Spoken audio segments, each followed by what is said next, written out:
याद रखो मोदी योगी आदित्यनाथ, देश रहेगा, आप और हम खत्म हो जाएंगे, देश बाकी रहेगा। और इस देश की ताकत यहां की भाईचारगी और मोहब्बत है। अगर आप नफरत घोलेंगे एक समुदाय के खिलाफ, आपको सियासी फायदा तो हो सकता है वक्तिया तौर पर, मगर क्या इससे देश मजबूत होगा? बटेंगे और कटेंगे का मतलब क्या है बताओ हमको। अरे बांग्लादेश में जो हुआ, तुम शेख हसीना को क्यों रखे भारत में बुलाकर, उसको भी भगा देते। बांग्लादेश से भाग कर शेख हसीना आ गई, मोदी जी बोले आ जाओ मेरी बहन यहां पर रह जाओ। और हमको योगी बोल रहे हैं बटेंगे तो कटेंगे। मेरे अजीज दोस्तों और बुजुर्गों, ये बीजेपी के मंसूबे हैं, इस तरह की वाहियात बातें करते हैं। भारत के प्रधानमंत्री क्या कहते हैं? एक है तो सेफ है। 10 साल से सेफ नहीं थे क्या मोदी जी? 10 साल से देश सेफ नहीं था क्या? अरे मैं इसका जवाब ये दिया हूं, अनेक है तो अखंड है भारत में। एक है तो सेफ को नहीं मानते, अनेक है तो अखंड है। इस देश में अंसारी भी है, कुरैशी भी है, जोजा भी है, सैफी भी है, दलित भी है, बैकवर्ड क्लास भी है, अपर कास्ट भी है, ठाकुर भी है, ब्राह्मण भी है, मराठा है। इस देश की ताकत तो यही है मोदी जी, मगर आरएसएस की कोशिश एक ही है। इसीलिए मोदी जो कह रहे ना कि एक है तो सेफ है, हम कह रहे अनेक है तो अखंड है। मेरे अजीज दोस्तों और बुजुर्गों, क्या अच्छा ये भी है नहीं, इसमें लिखकर मुझे दिया गया है कि 2012 के चुनाव के मैनिफेस्टो में अखिलेश यादव ने 18% रिजर्वेशन का वादा किया था। अखिलेश यादव के पास रिजर्वेशन है किसका है? खाली अपने खानदान और परिवार का। मैं बन जाऊं, मेरी वाइफ बन जाए, मेरा भाई बन जाए, चाचा का बेटा बन जाए, वही रिजर्वेशन है। आरक्षण खाली उनके परिवार के लिए, आपके लिए नहीं है। आपको गलतफहमी है, ये समाजवादी कभी भी आपका कोई काम करने वाली नहीं है, मगर आप ये समझते हैं कि क्या करें, मजबूरी है। अरे अब तो मजबूरी नहीं है ना, ये तो पार्लियामेंट का चुनाव नहीं है। आप यहां पर मुत्तहदा अपने वोट का इस्तेमाल करिए, अरशद राणा को कामयाब करिए, तो भैया का दिमाग भी ठिकाने लग जाएगा पूरी तरीके से, पूरी तरीके से दिमाग ठिकाने लग जाएगा। इनको मालूम होना चाहिए।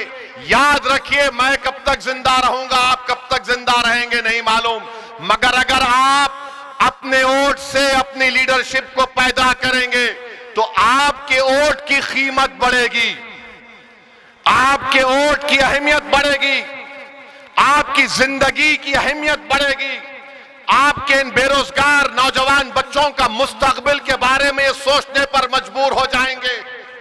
इबादत गाहों की हिफाजत होगी, मगर सिर्फ आप वोट डालते रहेंगे तो इनको मालूम कि सिर्फ डराओ इन लोगों को, ये डर कर वोट दे देंगे। असदुद्दीन ओवैसी आज ककरौली मीरापुर विधानसभा में आकर कह रहा है कि अरशद राणा को डर की बुनियाद पर नहीं, उम्मीद की बुनियाद पर पतंग पर बटन दबाइए। डरने की जरूरत नहीं है मेरे भाई। मौत एक मर्तबा आती है, 2 मर्तबा नहीं आएगी मौत। हर कोई जो इस दुनिया में आएगा जाएगा, चाहे वो प्रधानमंत्री हो या मुख्यमंत्री हो या ओवैसी हो, सबको जाना है इस दुनिया से। मगर जब जाएंगे तो हम अपनी विरासत में क्या छोड़कर जाएंगे? क्या हम अपनी विरासत में जायदाद को छोड़कर जाएंगे, खेत को छोड़कर जाएंगे, बैंक बैलेंस छोड़कर जाएंगे? हम अपनी विरासत में अपने नेक अमाल छोड़ेंगे, नेक औलाद छोड़ेंगे और सियासी शऊर छोड़ेंगे, मिल्लत का इत्तेहाद छोड़ेंगे, अपने नुमाइंदों को लीडरशिप बनाकर छोड़ के जाएंगे। ये विरासत आपको याद रखना है। तो मेरे अजीज दोस्तों और बुजुर्गों, आपको डरने और घबराने की जरूरत नहीं है। 20 तारीख के दिन आप लोग अपने घर से निकलकर अपना एक वोट का इस्तेमाल करिए। महंगाई आसमान को छू रही है। मामूली चीजें गरीब खरीद कर नहीं खा सकता, मगर योगी बोलते बटेंगे तो कटेंगे। प्रधानमंत्री बोलते हैं एक है तो सेफ है, कोई कहता है धर्म युद्ध है, कोई कहता है और जिहाद है। अब ये और जिहाद कहां से आ गया मुझे नहीं मालूम, लव जिहाद कहां से आ गया नहीं मालूम। और हम मोदी को और योगी को बोल रहे हैं अब तुम अपनी जबान से बुलडोजर का तो नाम लेके बताओ, बोलो बुलडोजर के बारे में। योगी और मोदी नहीं बोलेंगे, क्योंकि सुप्रीम कोर्ट ने कह दिया कि जिस प्रदेश में, जिस भारत के हिस्से में बुलडोजर इस्तेमाल होता है वो अनकॉन्स्टिट्यूशनल है। वो वहां की स्थिति को दिखाता है कि क्या वहां के हालात है। सुप्रीम कोर्ट ने यह भी कह दिया कि अगर कोई गवर्नमेंट का अधिकारी बुलडोजर लेकर आएगा तो सुप्रीम कोर्ट ने कहा कि वो हमारे अहकामात का उल्लंघन कर रहा है, उसकी नौकरी चले जाएगी। तो बाबा तुम्हारा बुलडोजर चला गया, तुम बुलडोजर लेकर आएंगे, सुप्रीम कोर्ट तुमको सुप्रीम कोर्ट में कंटेम्प्ट की नोटिस देगा। 15 दिन का टाइम देना पड़ेगा, 15 दिन के टाइम से पहले बुलाकर बात करना पड़ेगा, रिकॉर्ड करना पड़ेगा, उसकी सुनवाई करना पड़ेगा। कितने गरीबों के घर को बुलडोजर से तोड़ दिया गया। सुप्रीम कोर्ट ने कहा कि क्या यह नजारा अच्छा है कि लोग अपने घर को जब बनाते हैं अपनी जिंदगी की खून पसीने की कमाई से बनाते हैं, लोग बेघर हो जाते हैं, आसमान के नीचे खड़े रह जाते हैं। अरे कितना जुल्म इन लोगों ने किया। मुझे यकीन है कि अल्लाह उन बेजुबानों का आवाज, जो तकलीफ उन बेजुबानों ने उठाई, अल्लाह इंसाफ करेगा। जो बुलडोजर से हुकूमत कर रहे हैं इंशाअल्लाह ताला तुम्हें शिकस्त भी होगी तो बुलडोजर की तरह तुमको शिकस्त होगी। आज इख्तिदार तुम्हारे पास है, अरे सत्ता किसी के पास रहने वाली नहीं है। बीजेपी वालों, इंदिरा गांधी भी यही समझती थी कि मैं हूं, मगर इंदिरा गांधी चले गई, दूसरे आते हैं। आज योगी और मोदी यही समझते हैं कि हम हैं तो भारत है। नहीं, भारत इनसे बड़ा है, देश उनसे बड़ा है, संविधान उनसे बड़ा है और इस देश की जनता इन तमाम नेताओं से बड़ी है। मेरे अजीज दोस्तों और बुजुर्गों, मैं आपसे फिर से अपील कर रहा हूं कि आप मजलिस इत्तेहादुल मुस्लिमीन का साथ दीजिए। आप जानते हैं कि बुढ़ाना में नबी करीम सल्लल्लाहु अलैहि वसल्लम के शान में किसी ने अनाप शनाप बकने की कोशिश की तो क्या कोई लाल टोपी पहनने वाला गया था? कोई लाल टोपी पहनने वाला गया था? यही हरा कपड़ा डालकर जाने वाले मजलिस इत्तेहादुल मुस्लिमीन के लोग थे। हमारे 19 लोग जेल को गए, मगर हम जब जेल को जाते हैं तो हम बोलते हैं कि ससुराल में गए हैं। और ये तो हजरत यूसुफ अलैहिस्सलाम की सुन्नत भी है। बड़े बड़े लोग जेल को गए और जब जेल से निकले तो बड़े नेता बने, मगर भैया जेल को नहीं जाते। आजम खान जेल को चले गए, अब्दुल्ला जेल को चले गए, मगर भैया नहीं जाएंगे। भैया के बारे में बोलेंगे ले दरी बिछाओ जवानी कुर्बान। अब मालूम हुआ कि आज रोड शो करने आ रहे हैं। अखिलेश, आपने गलत टाइम लिया यहां पर आने का आज है? अच्छा, मालूम हुआ कि भैया ने कहा कि अब शेर के धाड़ के सामने कुछ नहीं कर पाएंगे तो कैंसल कर दिए वो। तो इसका मतलब समाजवादी चुनाव हार चुकी है, मान चुकी है। आप ये बात समझ लीजिए। तो आप 20 तारीख के दिन अपना एक एक वोट पतंग के निशान पर बटन दबाएंगे इंशाअल्लाह। इंशाअल्लाह बोल दिए। फिर यहां हम जाने के बाद इबलीस के लोग आकर कान में खुसखुस करेंगे, ये अरशद राणा जीता तो क्या होगा, क्या फर्क पड़ जाएगा, भाजपा आ जाएगी। अरे भाई, भाजपा आई मेरी वजह से नहीं आई, इन लोगों की वजह से भाजपा आई है। हम क्या, अच्छा यहां पर यहां का सांसद आरएलडी का है नहीं है? आरएलडी का है ना, बिजनौर के। आपने वोट दिया, किसको दिया? आपने आरएलडी को तो वोट नहीं दिया ना। कितनों ने नहीं दिया, हाथ उठाओ।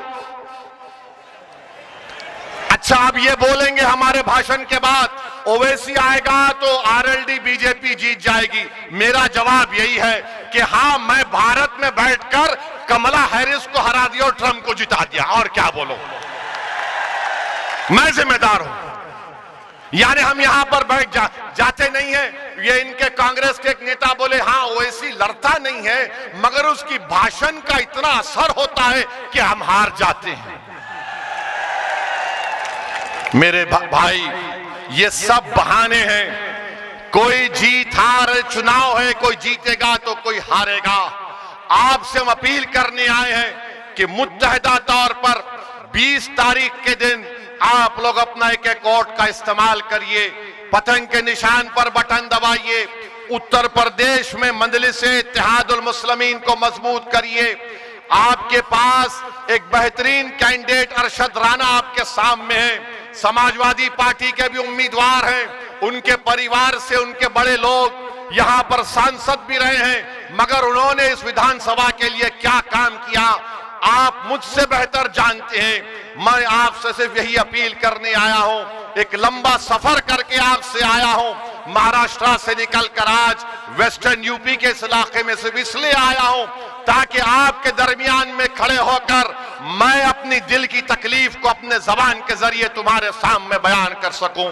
मैं इसलिए आया कि नाइंसाफी का जिक्र तुम्हारे सामने कर सकूं। मैं इसलिए आपके दरमियान में आया मेरे बुजुर्गों, मेरे गयूर नौजवानों, ताकि हमारी आवाज उत्तर प्रदेश के विधानसभा में गूंजे।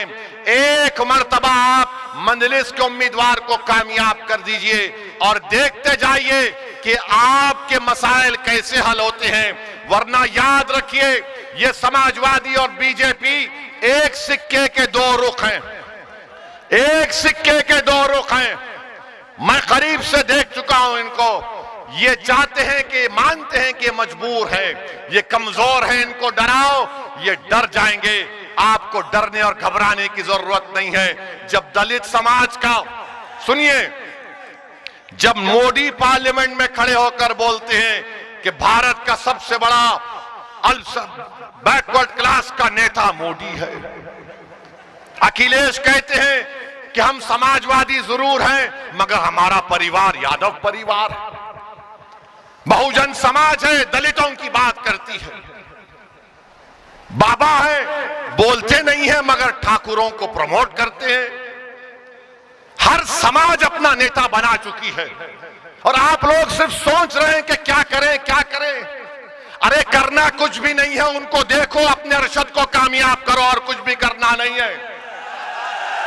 अगर आप सोचते रहेंगे, डरते रहेंगे, मेरे भाई 70 साल हो चुके हैं, 18 लोकसभा के चुनाव हो चुके हैं, हम कब तक सोचते रहेंगे? अरे एक मर्तबा अपने दिल की आवाज को सुन लो। तुम बंद कमरों में बैठकर तो बोलते हो कि ओवैसी हमारे तकलीफ को बयान करता है, ओवैसी पार्लियामेंट में लड़ता है। अरे मेरा लड़ना जरूरी है, मगर क्या तुम नहीं चाहते कि ओवैसी की तरह ऐसे हजार ओवैसी से बेहतर तुम्हारे नुमाइंदे विधायक और सांसद बनकर तुम्हारी लड़ाई लड़े? ये आपको फैसला करना है 20 तारीख को। बस यही चंद गुजारिशात मुझे आप तक कहना था। मैं यहां पर आया हूं, आपका बेहद शुक्रिया।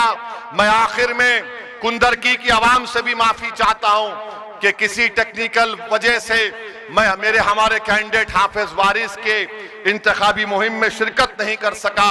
मैं कुंदरकी की आवाम से भी अपील कर रहा हूं कि हाफिज वारिस को आप वोट देकर कामयाब करिए।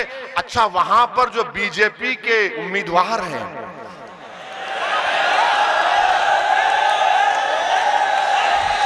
क्या क्या बोले जा रहे हैं? अब इकरार कर ले बेटा, इकरार कर लो। वो ये बोल रहे हैं कि देखिए, सुनिए सुनिए सुनिए, कुंदरकी में जो बीजेपी के उम्मीदवार हैं वो बोल रहे हैं कि जुमे का दिन बड़ा मुबारक दिन है और हमारे मुसलमान भाई नमाज पढ़ने नहीं गए, मेरे जुलूस में आ गए। वो बोल रहे हैं कि देखिए ऐसा है, इस्लाम में सलाम है। अरे बाबा, तुम ये बात जाके तुम्हारे मुख्यमंत्री को बोलो ना, तुम ये बात जाके मोदी को बोलो ना, तुम ये बात जाके आरएसएस के मोहन भागवत को बोलो ना, मगर कुछ नहीं बोलेंगे। मेरे अजीज दोस्तों और बुजुर्गों, हम आपसे हाथ जोड़कर अपील कर रहे हैं कि 20 तारीख के दिन मीरापुर से अरशद राणा साहब को और कुंदरकी से हाफिज वारिस साहब को आप अपना वोट देकर कामयाब करिए। और गाजियाबाद से रवि गौतम साहब है हमारे उम्मीदवार, बड़े ताकतवर उम्मीदवार है, स्ट्रांग उम्मीदवार है रवि गौतम, वो भी लड़ रहे हैं। आप इन तमाम की कामयाबी के लिए दुआ भी करिए। मैं माजरत चाहता हूं, मैं एक लंबा सफर तय करके आया हूं, ज्यादा देर आपके दरमियान में बोल नहीं सका। इंशाअल्लाह ताला दोबारा आऊंगा और तफसील से आप तमाम से बात होगी। बहुत बहुत शुक्रिया। मेरे साथ नारा लगाइए, पतंग को, पतंग को, पतंग को। अस्सलाम वालेकुम।